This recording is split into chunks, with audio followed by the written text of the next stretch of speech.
नमस्कार, अपना देखी रहलो छियै अंगिका खबर। आइ हम 2023 के बजट में पशुपालन, डेयरी आरो मत्स्य पालन पर ध्यान दय वास्ते एग्रीटेक स्टार्टअप ऑफ का बढ़ावा दय के घोषणा करलो गेलो छै।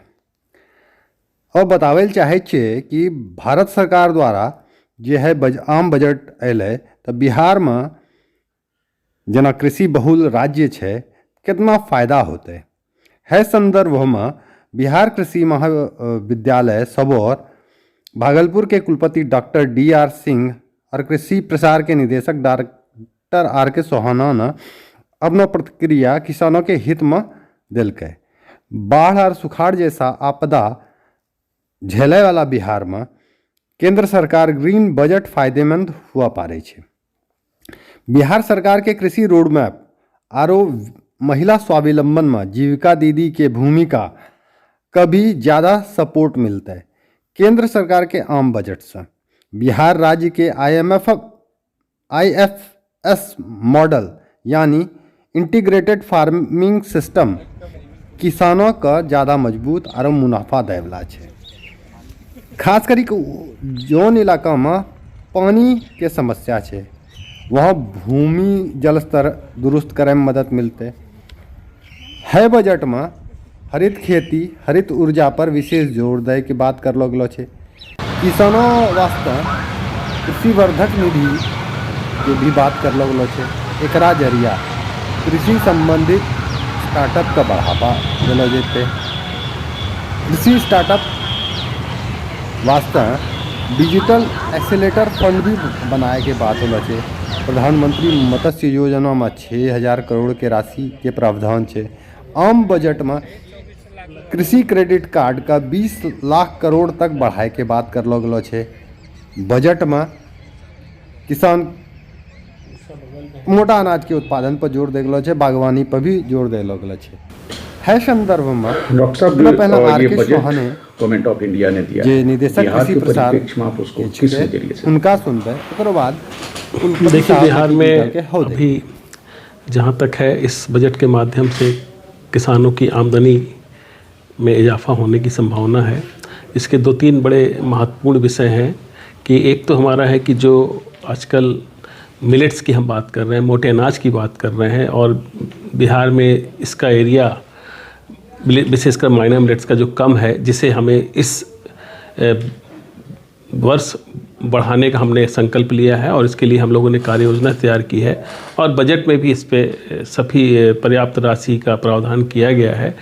और दूसरा हम इसमें मोटे अनाजों में ये है प्रयास रहेगा हमारा कि चूँकि इसका वैल्यू एडिशन कुछ प्रोडक्ट्स आने चाहिए, तो प्रोडक्ट्स आएंगे तो उससे किसानों की आय बढ़ेगी, इस पे फोकस है। दूसरा जो स्टार्टअप हैं, कृषि के क्षेत्र में काफ़ी स्टार्टअप नए नए आ रहे हैं, इसको और बढ़ाने की बात की गई है। इसमें एक डिजिटल एक्सीलेटर फंड जिसमें कृषि नीति का नाम दिया गया है, उसकी एक परिकल्पना की गई है और उस पर एक राशि का प्रावधान किया गया है और इस स्टार्टअप के माध्यम से कहीं ना कहीं हम रोजगार के अवसर भी सृजन करेंगे। तीसरा इसमें पुनः डिजिटल एग्रीकल्चर की बात की गई है कि कैसे हम तकनीकों के माध्यम से कम समय में अधिक से अधिक किसानों के पास पहुँचें। और जैसा कि हम सभी जानते हैं बिहार में ऐसे किसान जो छोटे हैं, मध्यम हैं, उनकी संख्या काफ़ी अधिक है। तो इनके लिए हम लोग इन चीज़ों को कैसे, नवीनतम तकनीकों को उनके तक कैसे पहुंचाएं, उसमें प्रयास किया जाएगा और उसमें बिहार कृषि विश्वविद्यालय भी इन चीज़ों में जो भी बातें बजट में आई हैं उसके आधार पर अपनी रणनीति बनाकर काम करेगा। जो आपका एग्रीकल्चर रोड मैप है, डॉक्टर साहब एक बात बताएं, जो सेंट्रल गवर्नमेंट का भी बजट आया जी, तो किसानों के लिए कहा जा रहा है कि ग्रीन बजट है, तमाम चीज़ों को आपने देखा, इसके बारे में आपकी क्या प्रतिक्रिया है?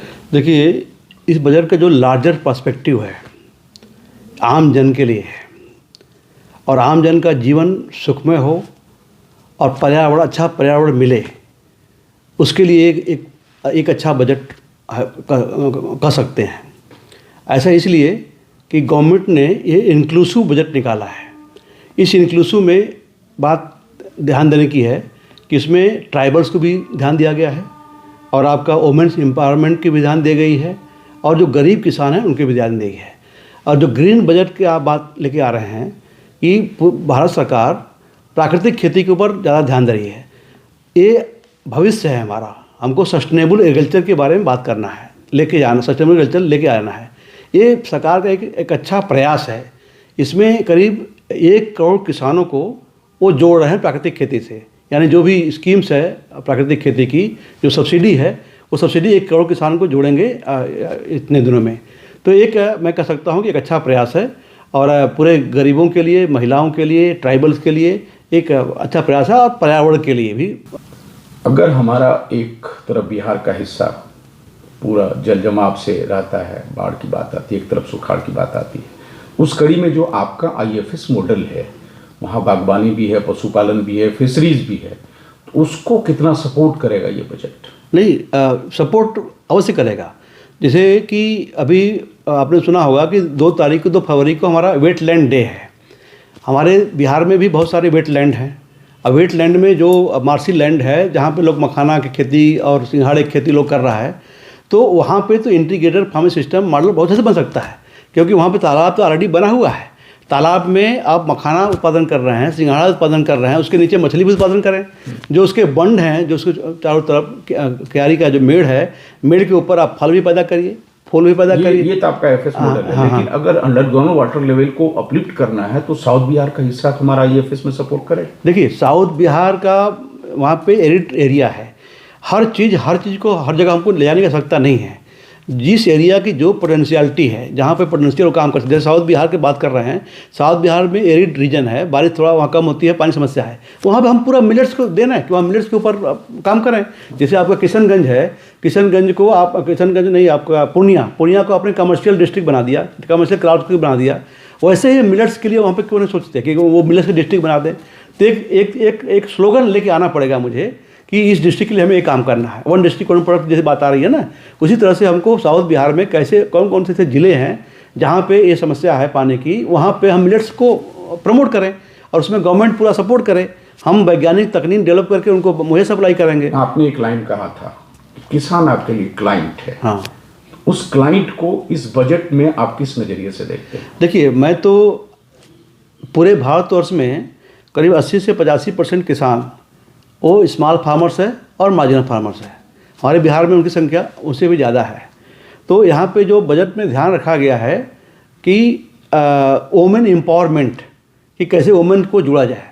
तो वुमेन से जुड़े हुए चीज़ें जो भी एग्रीकल्चर की चीज़ें हैं, जहाँ पे जिसके पास लैंडलेस फार्मर्स हैं, जिसके पास लैंड भी नहीं है या कम ज़मीन है, तो वहाँ पे वेजिटेबल्स कल्टीवेशन, वहाँ पे फ्लावर्स कल्टीवेशन, वहाँ पे इन सब चीज़ों को हम उसको आसानी से जोड़ सकते हैं। क्या सरकार की जीविका दीदी उसमें सपोर्ट करेगी? बिल्कुल कर सकते हैं सरकार। हम सरकार जीविका के लिए हम अलग से हम लोगों ने ऐसे कुछ पहचान किए हैं जो कि जिसके पास ज़मीन नहीं है, हम वहाँ पे जीविका को जोड़ करके उनके माध्यम से उस चीज़ पर हम प्रमोट करें।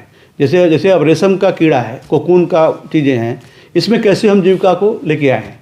तो ऐसे तमाम आयाम हैं। मशरूम कल्टीवेशन हो गया, बी प्रोडक्शन, हनी बी का काम हो गया, इस तरह से पोस्ट हार्वेस्ट काम हो गया, टिश्यू कल्चर का काम हो गया, सीड टेस्टिंग का काम हो गया।